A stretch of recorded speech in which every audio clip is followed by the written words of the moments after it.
Assalamualaikum warahmatullahi wabarakatuh. Perkenalkan, nama saya Dinda Melvitasari dari kelas Kesejahteraan Sosial 1A dari NIM 2020 103 031 1036. Perkenalkan, nama saya Yansi yang pribadi, NIM saya 20 20 100 30 31 10 dan 44. Perkenalkan, nama saya Endang Sulustari dengan nomor induk mahasiswa 20 20 10 03 03 11 038. Perkenalkan, nama saya Novi Diani Indra Prastiwi. Nomor induk mahasiswa saya 20 20 100 30 311 035. Terima kasih. Perkenalkan, nama saya Afifah Nurul Azizah. Perkenalkan, nama saya Muhammad Fasulisan Syafi. Saya dari kelas Kesejahteraan Sosial A dengan NIM 2020 1093 0311 034.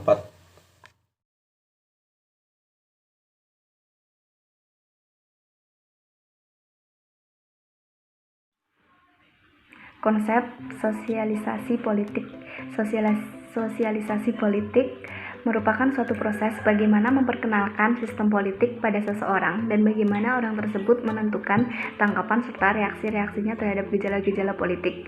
Sosialisasi politik dalam beberapa hal merupakan konsep kunci sosialisasi politik. 3 definisi awal mengenal sosialisasi. 1. Pola-pola yang mengenal aksi sosial atau aspek-aspek tingkah laku yang menanamkan pada individu keterampilan-keterampilan, motif-motif, dan sikap-sikap. 2. Segenap proses yang mana individu yang dilahirkan dengan banyak sekali jajaran potensi tingkah laku dituntut untuk mengembangkan tingkah laku aktualnya dibatasi dengan di dalam satu jajaran. 3. Komunikasi dengan dan dipelajari dari manusia lainnya dengan siapa individu itu secara umum memasuki beberapa jenis relasi-relasi umum. Sistematis maupun perubahan sistematis adalah sebagai berikut. 1.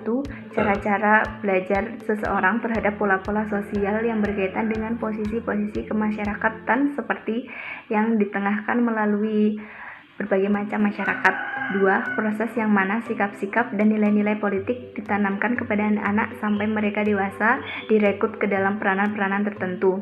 David Easton dan Jack Dennis dalam pembuatan dalih sesuatu definisi netral mengenalkan sosialisasi politik menyajikan satu definisi yang efektif dan pendek.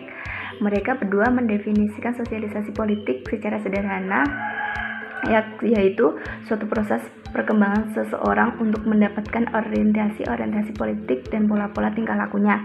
Bagaimana orientasi dan tingkah laku politik itu diperoleh serta hasilnya tetap merupakan bahan permasalahan penyelidikan.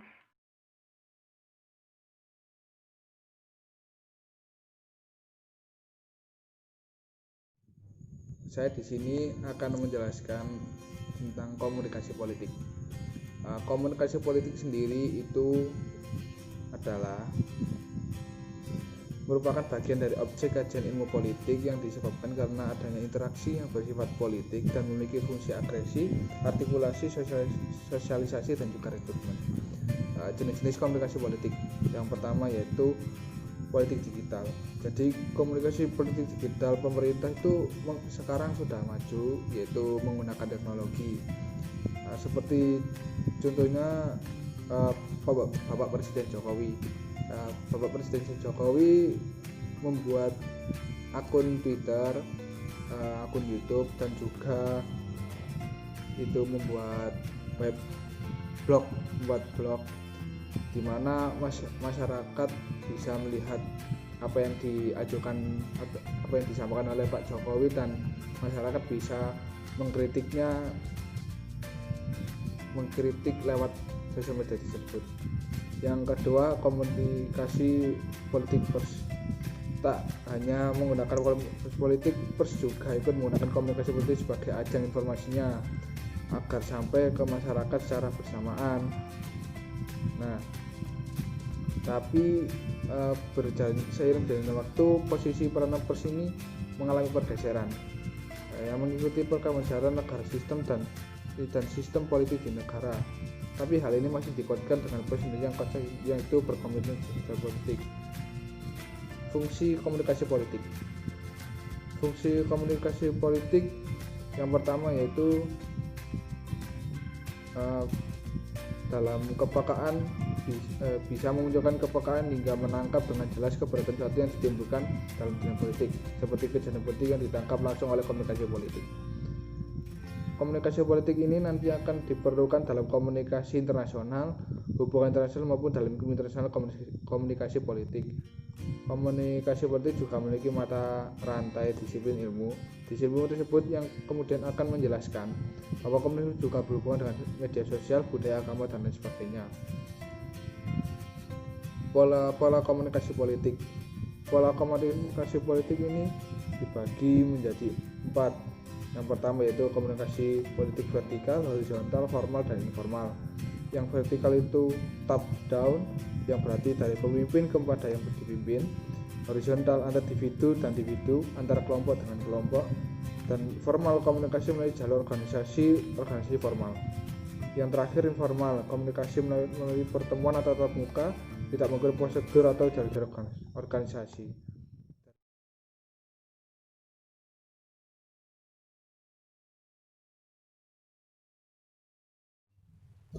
Perkembangan sosialisasi politik. Perkembangan sosialisasi politik, yakni kehidupan politik sangatlah penting bagi kehidupan di masa sekarang. Pendidikan politik dapat dimulai dari anak-anak di usia dini. Pendidikan sosialisasi politik di kalangan anak-anak berupaya untuk membentuk beberapa sikap-sikap politik yang sangat penting. Banyak sekali yang berperan di pendampingan pendidikan politik anak-anak, seperti peran orang tua, peran guru, dan peran masyarakat yang ada di kehidupan lingkungan sekitar. Perkembangan kehidupan politik dimulai dari anak-anak usia dini sampai di kehidupan umum yang saat ini kita rasakan. Kehidupan politik terus bertambah dan terus berlanjut. Pada masa remaja, kehidupan pemahaman politik dapat dipengaruhi oleh keluarga dan teman-temannya. Pemahaman politik seseorang juga dapat mempengaruhi terhadap partai-partai politik tertentu. Sosialisasi politik pada masa remaja ke masa dewasa juga disebut sebagai pemahaman politik dari primer ke masa sekunder. Pada masa-masa sekunder, kehidupan politik ini dipenuhi dengan negosiasi dan pertentangan dan sangatlah berpengaruh untuk memengaruhi pandangan dan sikap seseorang. Peran-peran politik terhadap anak-anak di usia dini seperti orang tua yang ini berperan di kehidupan kita, dan guru berperan sebagai di kehidupan lingkungan sekolah maupun di lingkungan-lingkungan yang bisa dapat kita ketahui, seperti di instansi kampus, di instansi-instansi lainnya. Pada perkembangan sosialisasi politik juga menyangkut berbagai materi mengenai model mekanisme politik. Model mekanisme politik dapat dibagi dalam beberapa jenis dan kategori. Yang kategori pertama yakni imitasi, yang kedua instruksi, dan yang terakhir motivasi.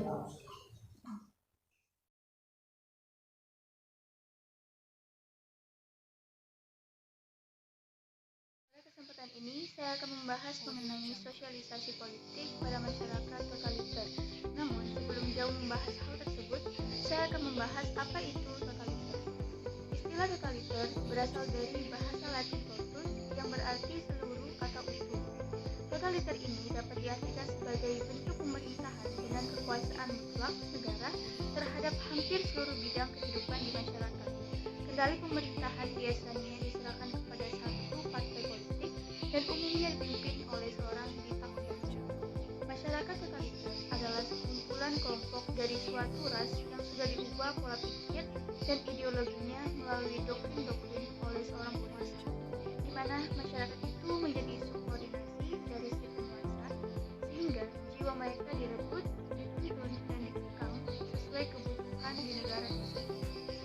Bentuk sosialisasi politik dalam masyarakat totaliter yaitu melalui pendidikan formal dan gerakan-gerakan pemuda.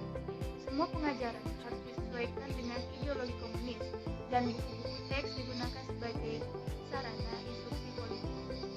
Contohnya di negara Jerman, pada masa kepemimpinan Adolf Hitler, sosialisasinya yaitu melalui pendidikan formal dan loyalitas pertama mereka adalah kepada negara yang dipersonifikasikan oleh pemimpin, di mana semua pemuda pada masa itu diasuh di dalam keluarga serta sekolah-sekolah. Juga secara fisik, intelektual, dan moral harus dididik dalam semangat sosialisme nasional lewat pemuda Hitler. Dalam sosialisasi politik, masyarakat tidak dibiarkan menempuh jalannya sendiri, akan tetapi menjadi bagian terpadu dari sistem totaliter. Hal itu merupakan sarana di mana rezim yang bersangkutan secara terang-terangan berusaha mengabadikan dirinya sendiri dan menjadi ideologi yang mendasarinya.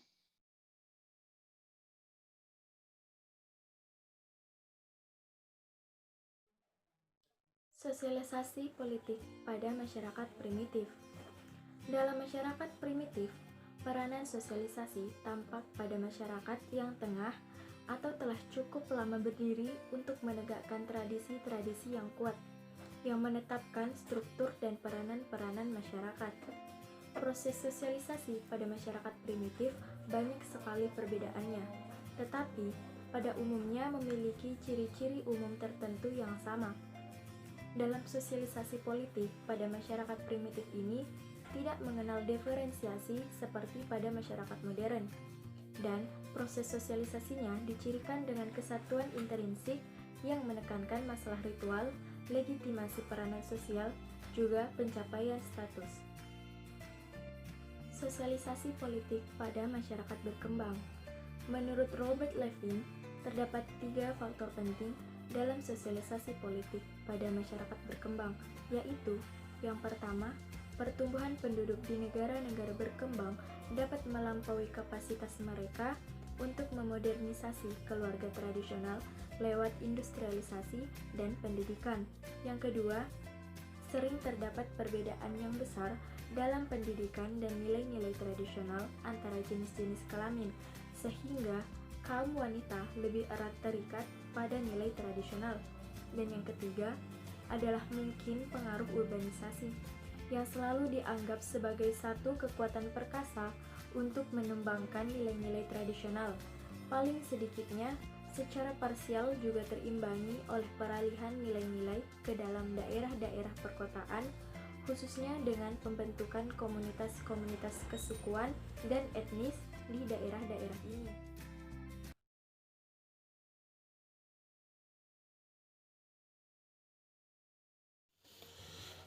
Sosialisasi politik dan perubahan.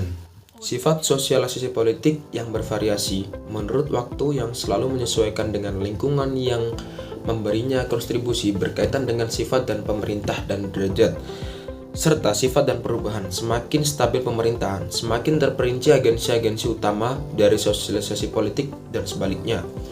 Semakin besar derajat perubahan dalam satu pemerintahan non-totaliter, akan semakin tersebarlah agensi-agensi utama dari sosialisasi politik. Semakin totaliter sifat perubahan politik, semakin kecil jumlah agensi-agensi utama dari sosialisasi politik itu. Dalam The Civic Culture, Almond dan Verba mengemukakan hasil survei silang nasional cross-nasional mengenai kebudayaan politik. Penelitian mereka menyimpulkan bahwa masing-masing kelima negara yang ditelitinya, Amerika Serikat, Inggris, Jerman, Italia, dan Meksiko, mempunyai kebudayaan politik tersendiri. Amerika dan Inggris dicirikan oleh penerimaan secara umum terhadap sistem politik, oleh suatu tingkatan partisipasi politik yang cukup tinggi, dan oleh satu perasaan yang meluas di kalangan para responden bahwa mereka dapat mempengaruhi peristiwa-peristiwa sampai pada satu taraf tertentu. Tekanan lebih besar diletakkan orang-orang Amerika pada masalah partisipasi, sedangkan orang Inggris memperlihatkan rasa hormat yang lebih besar terhadap pemerintahan mereka. Kebudayaan politik dari Jerman ditandai oleh satu derajat sikap yang tidak terpengaruh oleh sistem dan sikap yang lebih pasif terhadap partisipasinya. Meskipun demikian, para respondennya mereka mampu untuk memengaruhi peristiwa-peristiwa tersebut, sedangkan di Meksiko merupakan bentuk campuran antara penerimaan terhadap teori politik dan keterasingan dari substansinya. Suatu faktor kunci di dalam konsep kebudayaan politik adalah legitimasi, sejauh mana sesuatu sistem politik dapat diterima oleh masyarakat. Legitimasi itu dapat meluas sampai pada banyak aspek dari sistem politik atau dapat dibatasi dalam beberapa aspek. Seperti di Amerika Serikat, kebanyakan orang Amerika menerima lembaga presiden, kongres, dan MA, tetapi penggunaan hak-hak dari lembaga tersebut selalu mendapat kritik dari masyarakat. Demikian, Assalamualaikum warahmatullahi wabarakatuh.